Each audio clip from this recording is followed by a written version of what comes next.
یه دستگاه اسلیم واسه من اومده که پاورش عمل نمیکنه، میزنی اصلا روشن نمیکنه. اینم باز میکنه.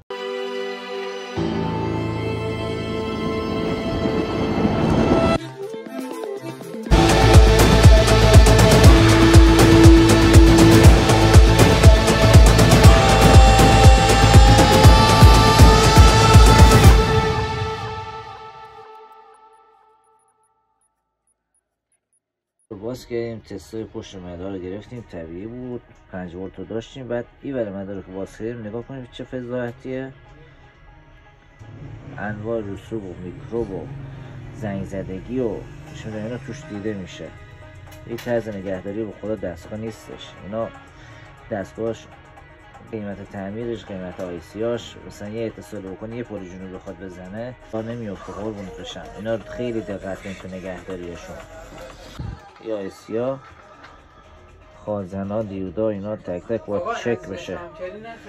میبینین چقدر همش رسوب خورده، زنگ زده، داغون شده. نگاه حتی زیر آیسی برقش هم سولفاته کرده بود، زنگ زدگی پایاش کلا کنده شده. اینم پایاش رو زدیم دوباره، ولی بعید میدونم جواب بده. واسه بنده خدا خیلی وضع دستگاهش خراب بود.